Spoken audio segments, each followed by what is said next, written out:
Tango 1 at the top, we are at Pop-Up Vehicle.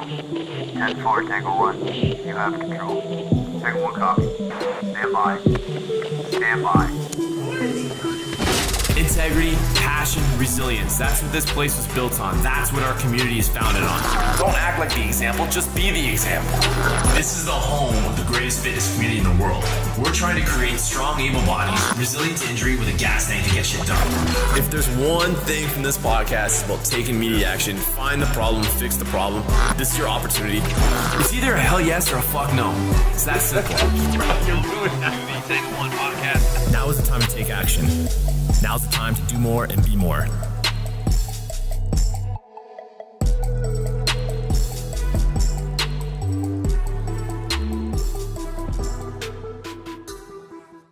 Hey everybody, welcome to the Tango 1 podcast. This week, we got my girlfriend. You might be the actual most episodes. Maybe Corey's got you, but I think my good buddy Gus, you guys know him from the Westside Barbell stuff, but he's also the gatekeeper with Conjugate Tactical. More importantly, that's how our relationship kind of has flourished over the years, is through a lot of common grounds with that thing, and then a lot of common grounds in life. So Gus, welcome to the show. Let's get ready to rock and see what comes out of your mouth today. I never know. I'm excited. You do never know. So the new office, I like the Big Lebowski thing, is a very nice. Was that a gift? Yeah, it's our the yin and the yang. In case I ever start getting too busy or too serious, just remind myself to abide. Well, just going from, so you look like a real serious guy. You got the tats, you got the camo shirt on, the bald head, but then behind you got the Big Lebowski. Then you got these like military hats, and then a kimono, a silk kimono hanging. It's like there is variety in your life, that's for sure. There's a lot going on, buddy. Never know what you're going to see when you go up there. And speaking of head up there, we just brought a crew to see you. And that's why I really wanted to get you on here. We brought a crew up. I think we had 23 lifters. I think we brought 18 up to Indiana for your pull through event, which, man, you were downplaying like it was going to be a small event. We got there. I think it was the most lifters ever, was it not? Yeah. Once the dust settled, we ended up at, I believe, 52. We had a couple last minute signups. The year prior we did it was 50 on the dot. So I think that was the most we've had, and I think we've officially stretched the limits of how many people can fit in the gym here. So yeah, it was jammed, man. I loved how we ran it this year, or how you ran it. I was just along for the ride, but the flights being mixed with people from like 100 to basically just under 500 pounds on each kind of flight, it made it a little bit more. It was a little funner to watch, and it just kind of like stretched out the amount of garage gym lifters, because we had a lot of people in the 200 to 300. So I got to watch more heats of my people, which is always exciting. So my people had never been up to see you. Most of them, we just had a couple of repeats, and that they were just like blown away by the event and the support. And they said one of the things a couple of them said to me was, the second you did your little talk about where the money was going and what this meant to you, they stopped being nervous, which was pretty awesome thing to hear. No, it's fun, man. It's extra work to do the sort of the escalating flights where it's not just all small lifts, medium lifts, big lifts, but it's fun, man. Like to have everyone come together and lift weights and do everything that we're supposed to do that day. Like if unloading and loading some barbells puts people in their right frame of mind and they're having more fun, it's really, honestly, it's not that much work compared to, you have a call sheet where you have to pick a pre-designated weight and you have to do this, you have to do that. Like, we don't want chaos. The lifts need to still look good and all that stuff, but it's more for having fun than anything. So if it helps people break the ice or get the butterflies out and enjoy strength sports, we're happy to do it. Yeah, man. And $6,000 to a real good cause. What was the causes this year? Like, I know what they were, but maybe tell some people, because you did some good stuff, man. Good work. Yeah, we still support the Matthew Pacino Foundation, and really with them being friends and work with some of the folks associated with that organization and some of Matthew's old team in different capacities here with the strength conditioning stuff. They're kind of, at least with they're standalone. It's not like they need our permission, but we trust them unconditionally to do with what they will, the money we donate.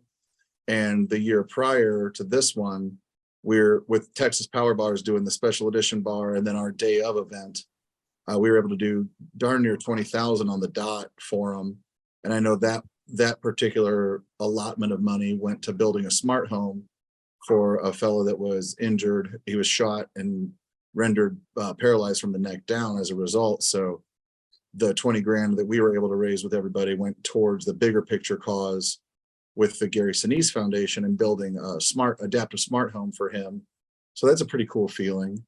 And then this year we wrote a check back to the foundation, just do with, again, what you will. And if they're building houses or doing memorial, whatever it is they do, we know without a shadow of a doubt that every penny that goes in goes right back out, just from the relationship we have with a member of the board there. And then we use the rest of it to help a group out of California for an effort they have going called Project Resilience. So really good group. There's a gym called Raw Performance Gym, and Jason and his wife, Sam, have sort of a holistic approach to not only physical, but mental well-being with strength conditioning, and then professional services that Dr. Case renders for their folks. So I don't really want to speak too much on their behalf because I don't know if they actually know all the money is inbound to them. So hopefully it gets there before this airs. But she and Jason are far better at explaining what it is they do. But ultimately, she's, full-blown doctor and doing her stuff with the psychology portion of all of this and taking care of the guys and gals, but taking care of the folks up there. And between the gym and her practice, they're doing a lot of good for a lot of folks. So we're able to rally behind them and hopefully surprise them with a nice little bump in their operational funds. And like I said, they're finding ways to travel and do all the talking and all the speaking, and all the work they're doing is tremendous.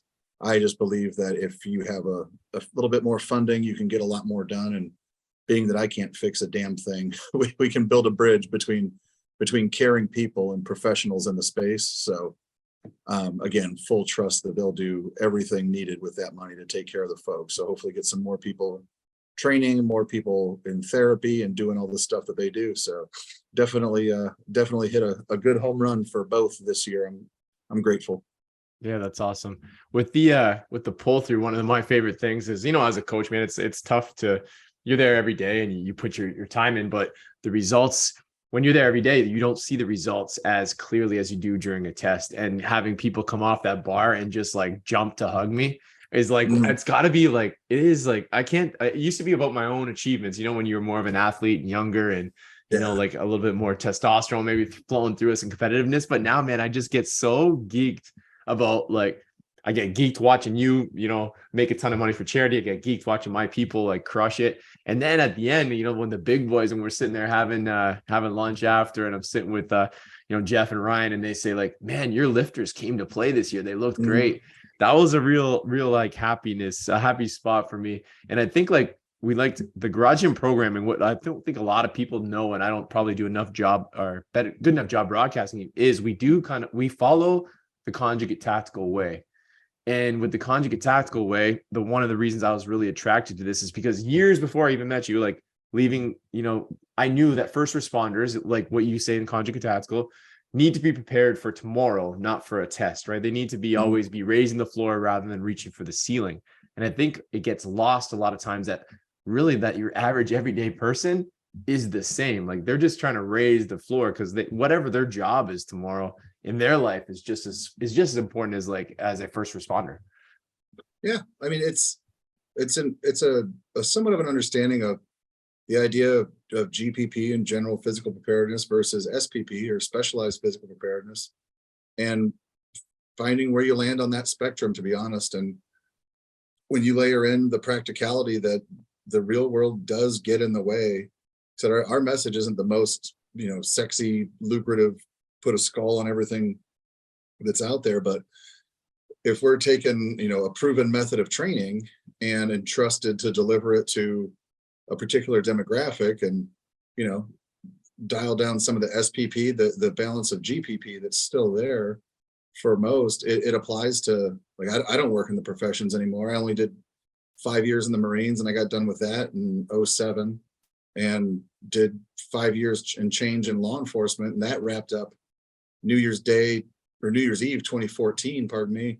So I've been detached as far as, you know, being in the space for 8 years now, give or take.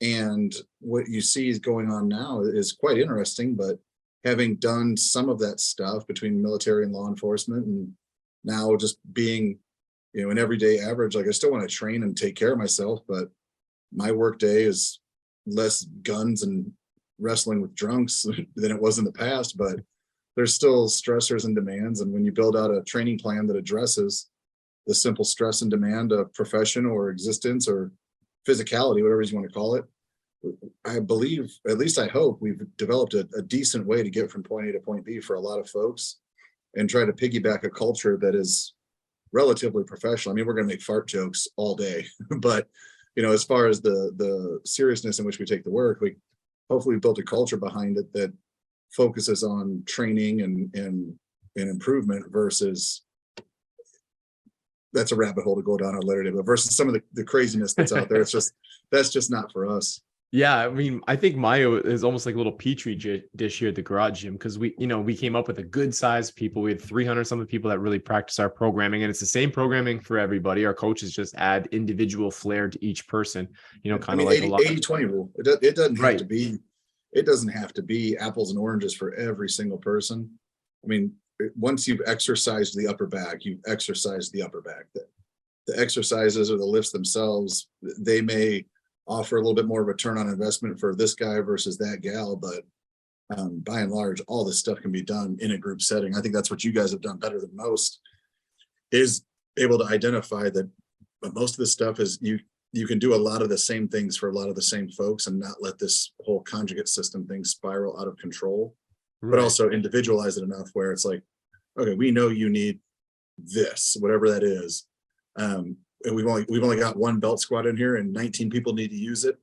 You can figure out how to get that done pretty easy as far as like troop management goes. Yeah. And like with the, I think a lot of my people kind of thought that we only really trained for this for 6 or 8 weeks.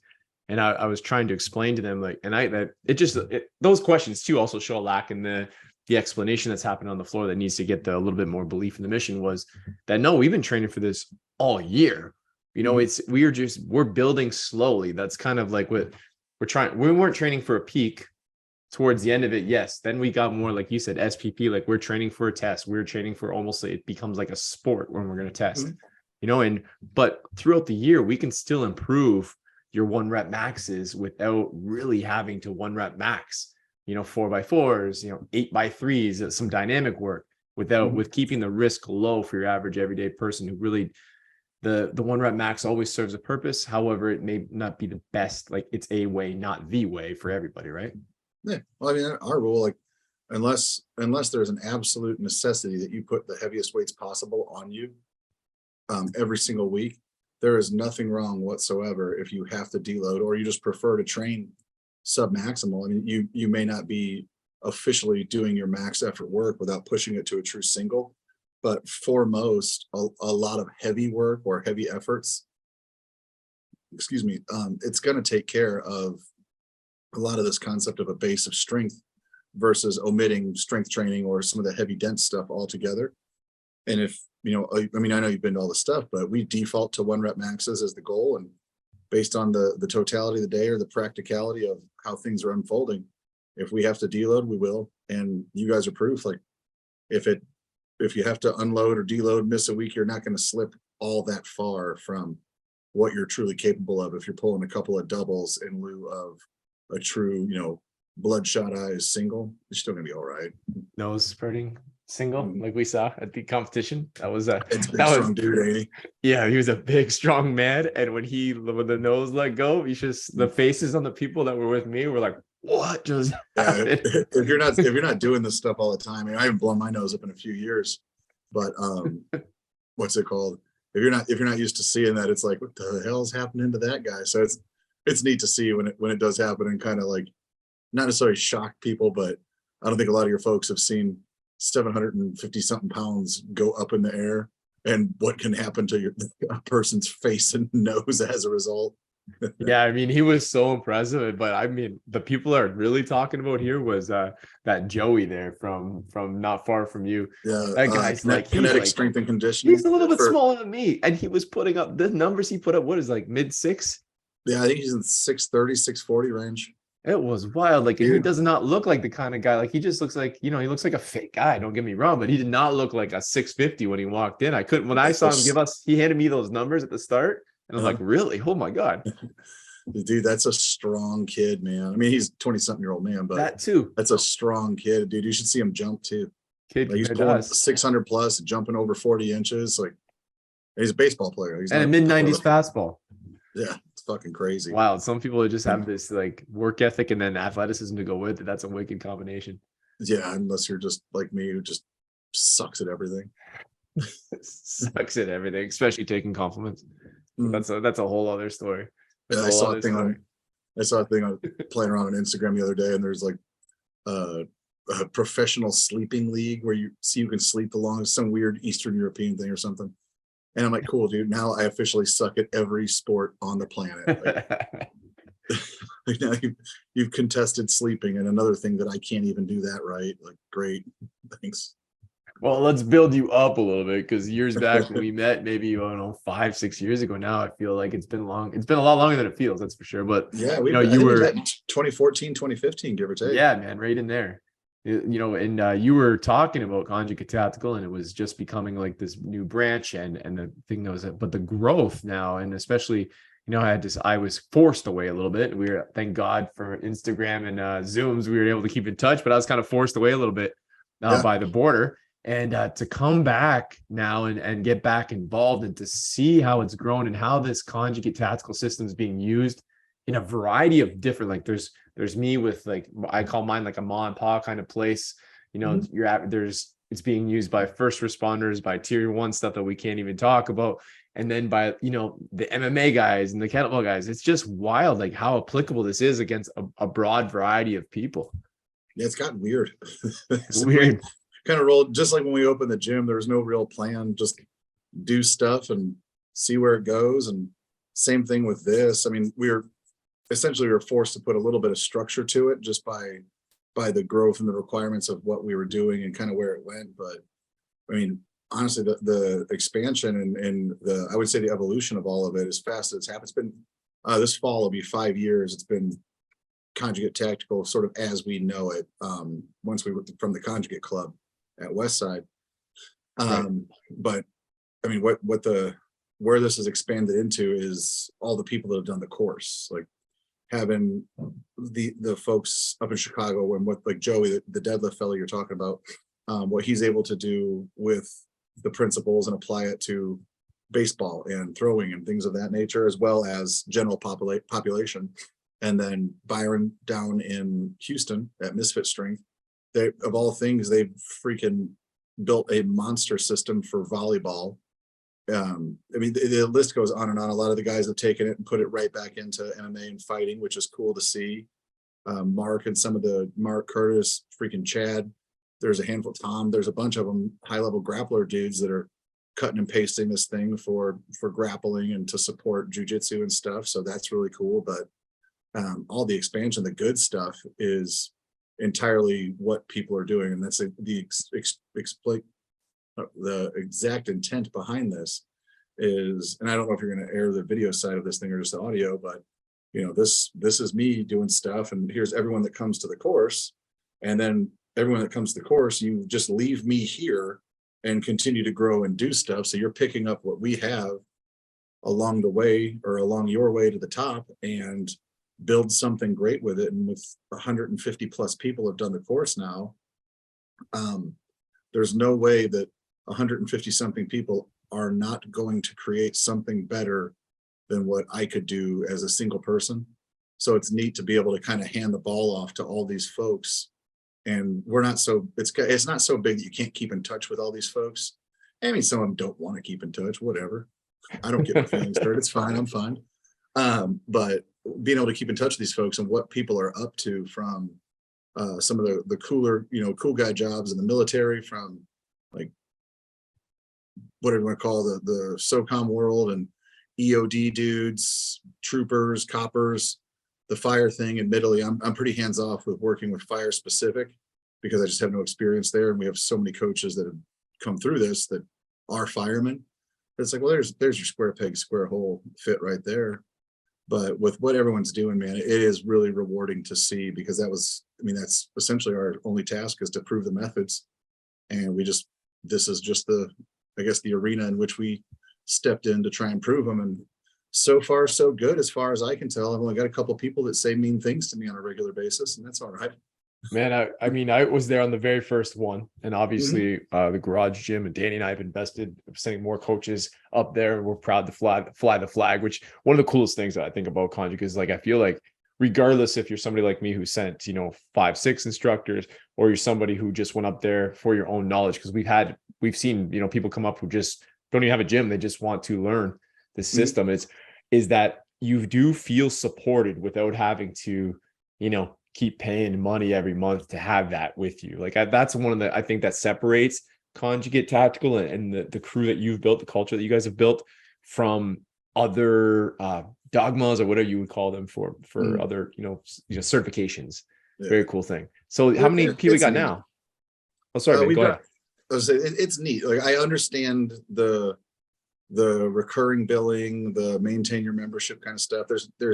I don't think there's anything wrong with it. It's just not befitting what we've built and kind of what our marching orders were from Louie and Tom when we set out to do this. It just did not include part of that in the model, and it was never forced upon me in any way, shape, or form to sort of pay to play. Essentially the attendance fee for the seminar. I mean, you've been to it. If you hated it that bad, we'll just give you cash. Like, can't give you back the time, but we'll give you back your money if you want it. We haven't had to refund anybody, so that's nice. But I don't know. I don't think that there's enough on our end to justify making people pay to be friends with everyone. So without being like, I don't want to sound like a jerk about it, because I get it. Our overhead isn't high enough to need it. And I would honestly rather, instead of billing you $300, $500, or $1,000 a year, whatever it is, to stay on board, and all that stuff that goes with the you gotta pay, like, thanks for being a member, but the second you don't pay, you're gone. Bye. That just I wouldn't be able to enforce it even if I wanted to. So why even mess with it? I'd rather, if people want to pay, I'd rather like we do the coach scores. If a coach comes back, you don't pay us. If you want to pay somebody, send it to one of our approved charities, whatever you think it's worth.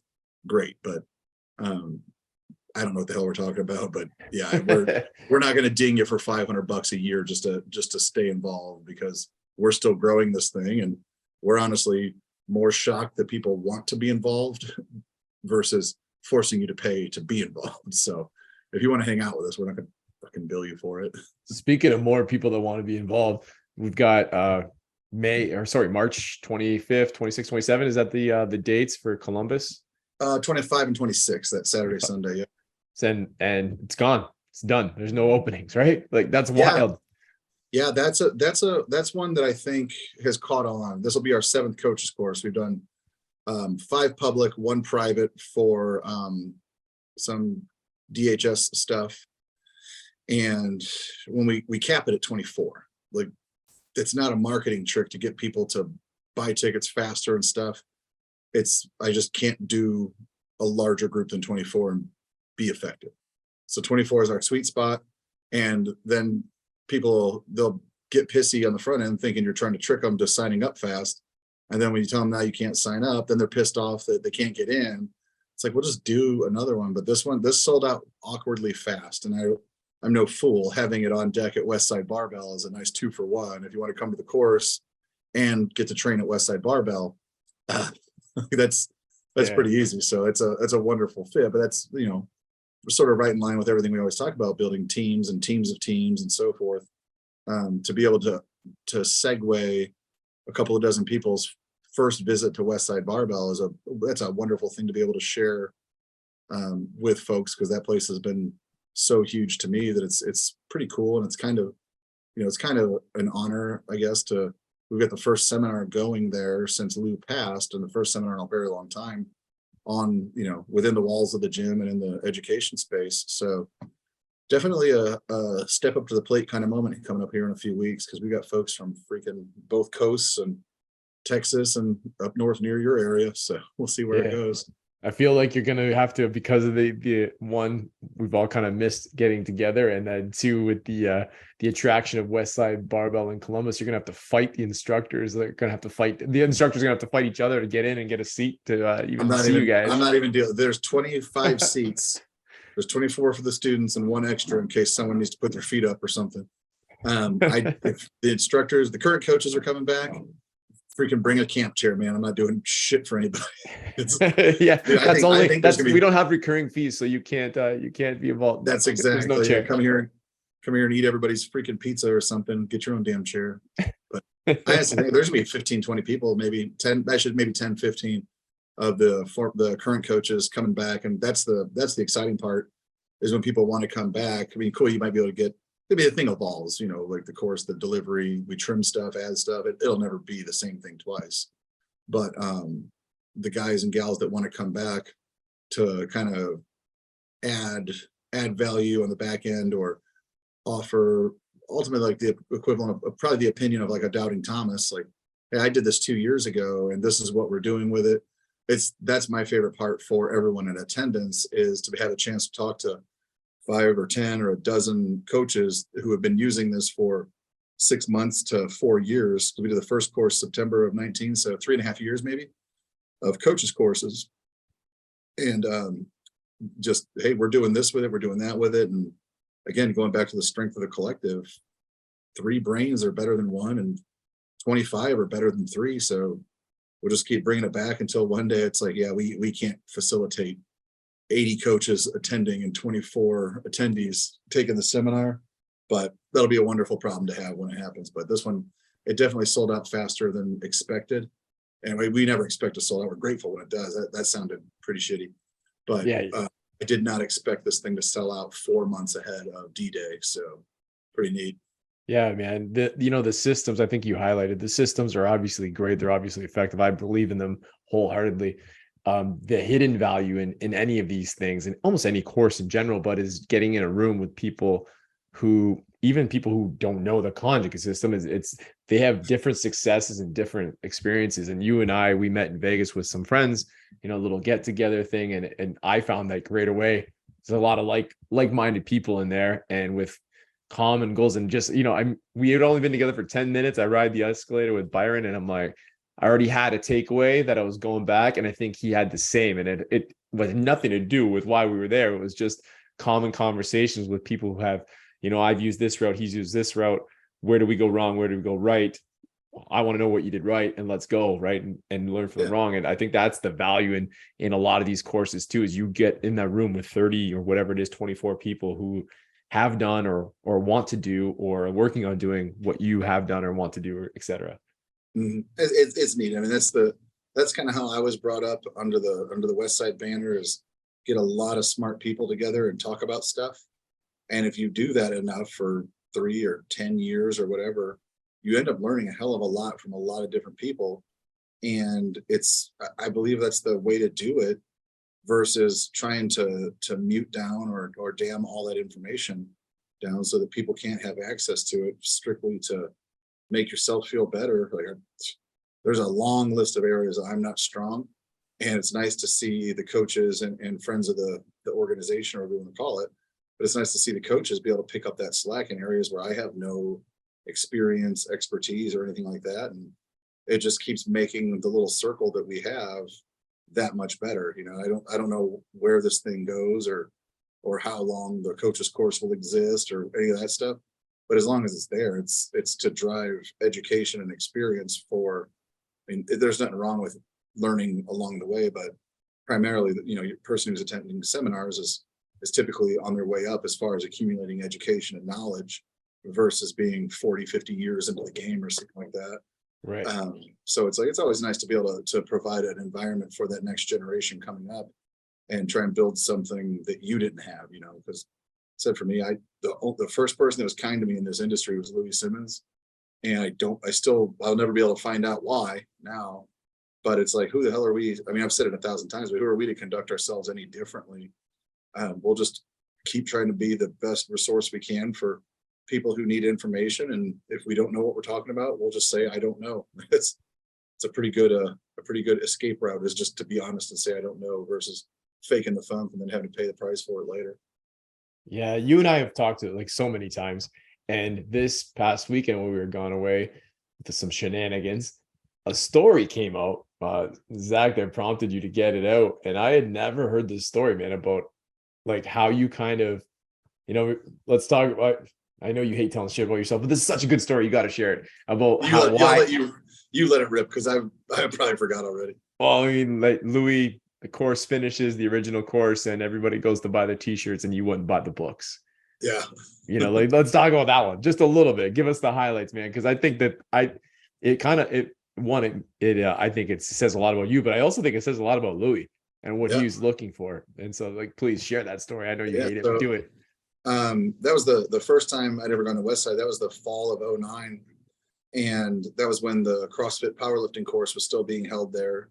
And Lou was still doing it in the gym versus punching out the teams to teach it for CrossFit. And I mean, the seminar was coming to an end, and they had the table out, and on the table was, some shirts, merch, that kind of stuff, and a few books. And I just saw the books. I'm like, again, I'm not the smartest man. And at the time I didn't think that the box under the table just had more copies of the same book, but I thought it was gonna be like a dead sprint to grab the book. So I'm like warming up the hammies, getting ready to go and get those books from a bunch of freaking people. And we go up there, the store opens, and it was Doris running the store back then. So just cash in hand on a folding table. It was nothing crazy like it is now, but got the books and, just kind of like, all right, cool, I got them. And that didn't really think of like, who the hell wouldn't, like, the whole weekend is like paid money to come here and learn. And the whole weekend we're talking about these very books and how important it is to read these very books. And I got them, and no one else really seemed to be interested in the books. It was just photos and t-shirts. And throughout the follow-on visits and everything, Lou just would refer to me as the guy who bought the books, the guy from the seminar who bought the books. And I'm like, yeah, so still have them on the shelf. They haven't been stolen, so that's good. Yeah, that was, I mean, of all things, that's probably that was one of the pivotal moments, that and Eddie wearing the hoodie after cutting weight. Oh, really? I never knew that too, because he wore the Westside hoodie. Yeah, it wasn't sponsorship or anything. It was just a hoodie bought off the website because all gym bros have the hoodie, and got out of the sauna leading up to weigh-ins before one of the fights, and Lou saw the video, wanted to know who the hell that was, and went back out after we checked back in. And it'd been a few years at that point, but then they were able to figure out that Eddie and I were one and the same of all the information that we were talking about when we were there, and through the relationships that we built. And then the rest just kind of unfolds for the last 10 years or so. It's wild, man. That's wild. So did you now, like, do you feel pressure, like with your involvement with Westside Barbell and the passing of Louie, do you feel the pressure to, to carry on that legacy? Does that feel like a pressure to you, or is that just something you welcome? Like, how do you deal with that? I know you were close to them. Yeah, it's a self-imposed pressure. Like, so the world lost Louie Simmons. I lost a friend and a mentor, and a boss, kind of. But it's a self-imposed pressure, just as it was when he was here, was to do a good job. It's a sink or swim environment. Like I said, I've always said I've never lifted for Louie Simmons, but I've worked for him in a variety of capacities for over a decade. And you never want to be the weak link in the chain, period. But if you don't pull your own, whether it's the business operations or the gym or anything, you're out. So it's a great way to build yourself, ethically build yourself and cut your teeth in business and whatever it is your role at Westside Barbell is. So it's been a common practice to not want to screw up.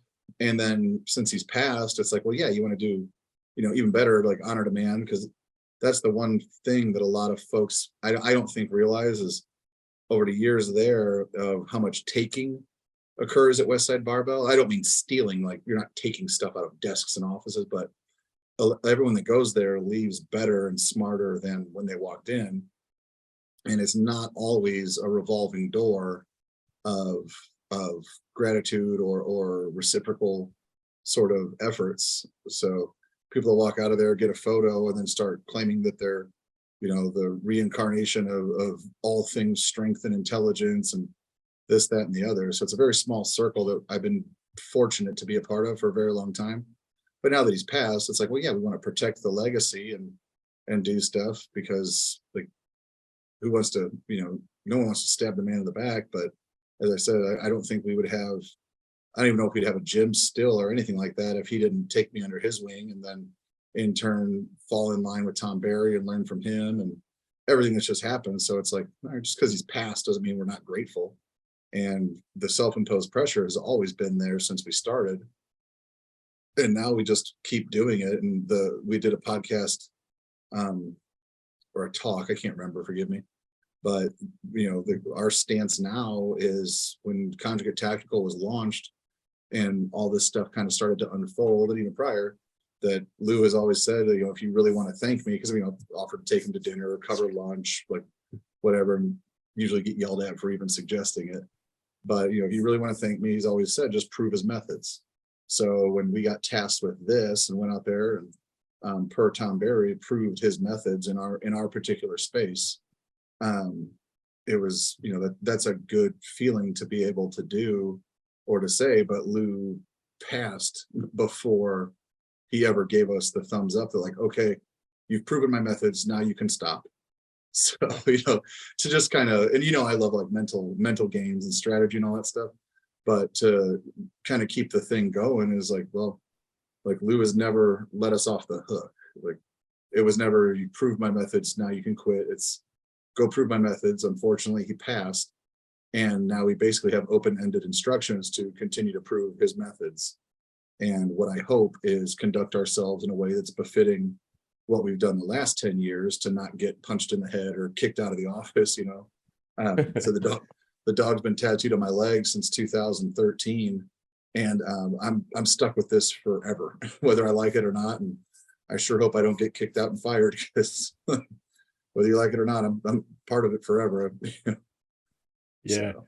The last time I had you on the podcast, I ended with, what's next for Conjugate Tactical and you, and you were very like, you're kind of like nothing, nothing's, I think, and here we are, whatever, it's been probably 9 months since you've been on the podcast last.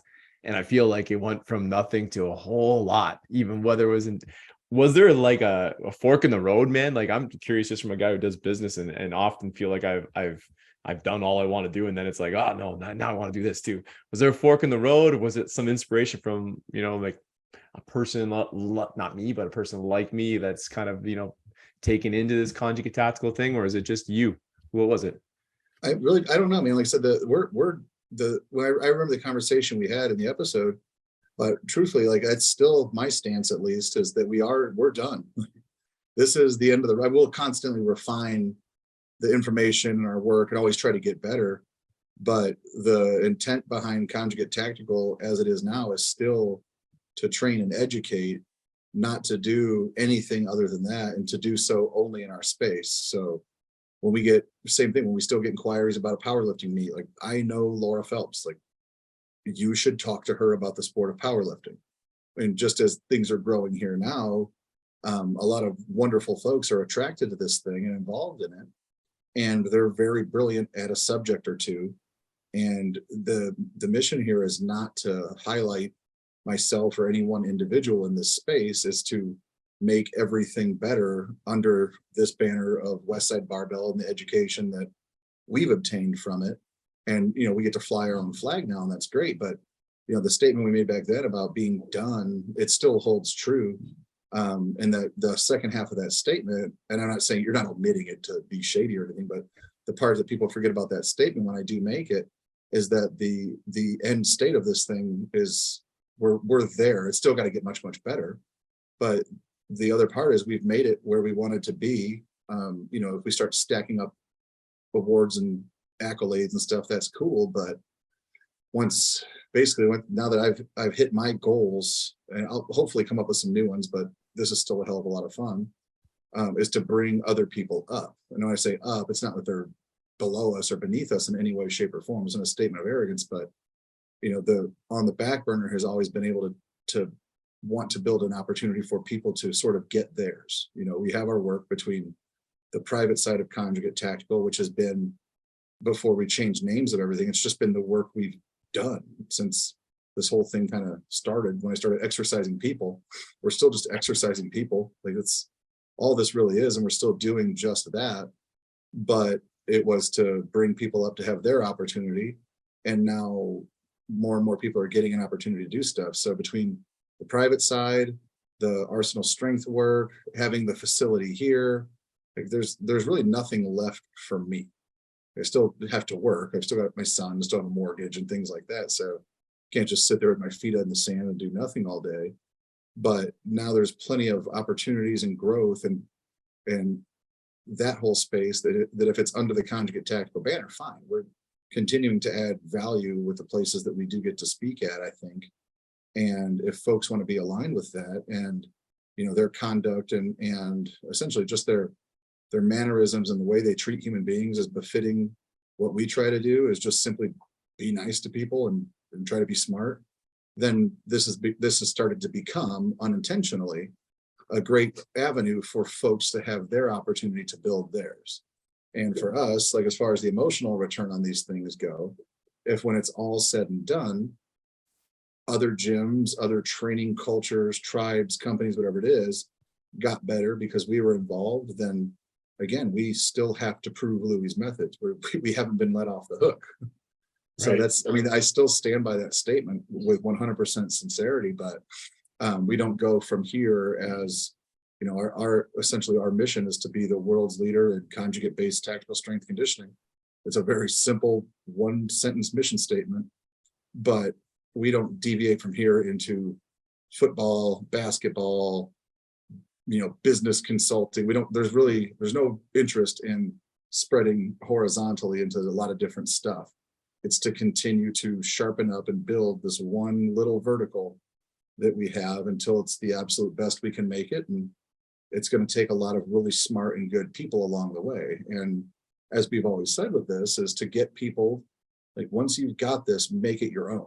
So, I would say, honestly, the biggest, I would say, crossover might be the way to say it, but the biggest crossover has been several of the folks, if we're looking for consistency, several of the folks from the Jim Jones world bringing, an open mind into this, finding common ground and a way to layer this in with some of that training methodology, or some of Conjugate Tactical with a powerlifting background or an endurance background. And if you just go down the laundry list of this, the regulars that you see on the Instagram page, for example, like Dan down at Go Ruck has implemented elements of this to be an endurance racer or a ruck racer, jiu-jitsu dude. Mark up at New Breed in Chicago has built out a baseline program to support competitive grappling, because that's what his school, they compete in jiu-jitsu tournaments and train a lot of first responders and combatives and things of that nature. And it just continues to layer and layer and layer of what people can do with this stuff. And now it's like, yeah, please go do really good things. So any sort of expansion from here on a horizontal plane is going to be the folks that want to be involved in this. And then we just have to balance out those relationships of making sure that everyone, as we were talking the other day, everyone has a reciprocal value added and taken, so that it doesn't become, bleed Conjugate Tactical dry, and it doesn't become us just turning into just, I don't know what you want to call it, but just ruthless billing machines where we just lose the humanity and strength conditioning and trying to take care of that up and coming generation or things like that, which is part of the reason why we put such a big emphasis on philanthropy and ultimately just kindness to folks, where, like I said, some of the gnarliest dudes I've ever met, from, units that are pretty up there, and guys who fight in the octagon, rarely are the best in the world rude people. Rarely are the best in the world. That's so true. Insecure assholes. They're usually pretty confident and undermine their own accomplishments. So it's like, all right, there's good people that get drawn to this, and we'll let them worry about the different areas this can expand into. And hopefully they make $1 million doing it. Because one, we don't have the time to get in any other areas, but if we reapply any of our effort to anything other than conjugate based tactical strength conditioning, then we're gonna diminish what we can do and what we set out to do, and also what we were ordered to do by Louie. So basically just keeping to ourselves. Short answer made very, very long.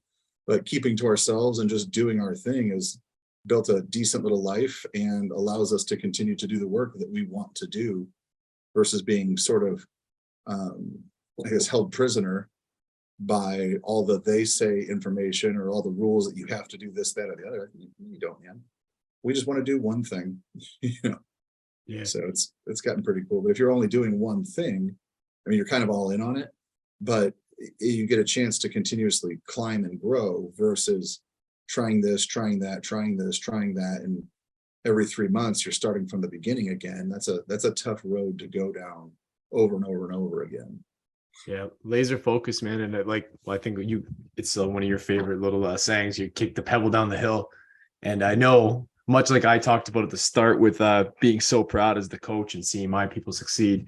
I mean, one of the first things you said to me in our one of our recent calls, was like, you're bragging about Byron and about Curtis and like the things that they're accomplishing. And like that, to me, I could see the light. Like, you don't like the compliments, but that's your accomplishment. I can tell that you live a lot through those accomplishments of others, which makes, is always a good sign that you're a good person doing good things.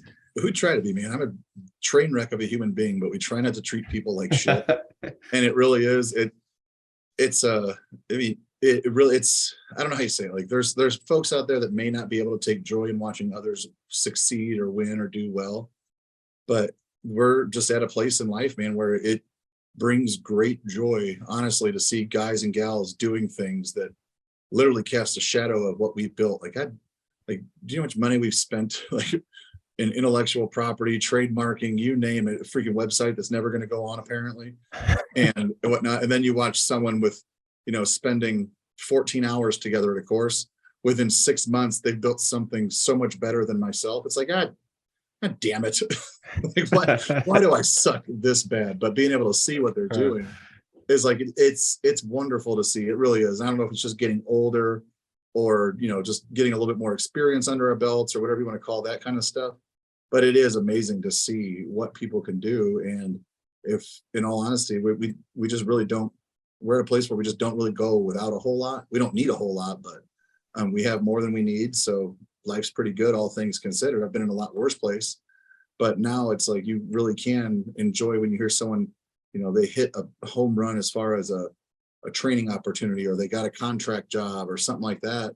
It's like, oh man, if we added 1% or something, whatever, little bit of experience or a little bit of benefit we've offered, if that helped any of these folks, I can say in absolute sincerity that's it. That's why there's nothing left, is we just keep repeating this because we built our thing and now we can use our thing to help others build theirs. And hopefully everyone grabs a beer when it's all said and done and gets along, Yeah. Speaking of train wrecks of a human being, we spent that last night in Vegas. We go for a nice dinner, all of us. And of course it's like, it's getting around like midnight, 1 o'clock, and a couple of the last guys standing in our friend group there are with me. And they're like, oh, we got to go to bed. Now I'm staying at the cheap casino down the road.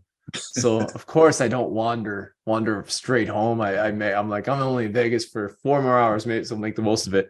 Then it gets to the point where it's 4 a.m. and I'm getting back to my hotel room. I got to be on the plane for 7. I'm still in the clothes I wore like at 7 a.m. that morning when I went to meet you for breakfast. Mm-hmm. And I'm like, I find the stupid $70. That's all it was. $70 winning ticket from the slots. And they won't let me cash it at my hotel. So I pack my stuff, walk all the way down to cash in this like $50 winnings is basically all it is, and get in the Uber to go to the airport. The guy at the Uber has to wake me up and say like, hey man, you got to go catch your flight. So here I am. Now it's like almost 48 hours later and I'm in my same clothes having dinner with my family. I'm still the same socks, underwear, pants, everything, my business casual outfit. And oh man, I was like, man, I gotta grow up a little bit. But I was only there for like 35 hours in Vegas, whatever it was. It's such a blast, man. I'm glad you invited me to meet up with you. It was a lot of fun to see you after so many years. I know, it's good to meet twice in 1 month versus 0 in 3 years. Pull through doesn't count. Pull through, you're too busy to have fun. That's a train wreck of a day, man. Yes. I think the part you're leaving out is that I was in bed by like 9:45. I couldn't even finish my dinner. I was so damn tired, man. Yeah. But it was nice. I got up at 4 a.m. to head to the airport. I had a couple emails, take a shower, and head to the airport. But I had a half of a ribeye and like a $60 piece of fish. I forgot you brought your food home. Yeah. Dude, did the ghetto sink, man, with what's it called? If I lost you there for a second, just fill the sink with ice, man, put your food on top of it and then put a wet towel over all of it like a tent. You got fucking world-class refrigerator right there. That is a traveling man's trick. I never heard of that. But it makes all the sense in the world. It works, man. But yeah, I had a 5-star pile of leftovers versus your drunk ass. So it wasn't too bad of a gig, man. I had a pack of Smarties on the plane in between long naps. Oh, God, yeah, hungover eating Smarties is. I could not think of much worse than that. Just some tart ass heartburn candy. Yes, absolutely. Well, man, I know you're a busy dude, and I appreciate everything. I appreciate you coming on here all the time, but I appreciate everything you're doing for this world and for the Conjugate Tactical family. We all appreciate it, even if you won't accept it like that. So thank you, buddy. It's fun, man. Thank you. Now's the time to do more and be more.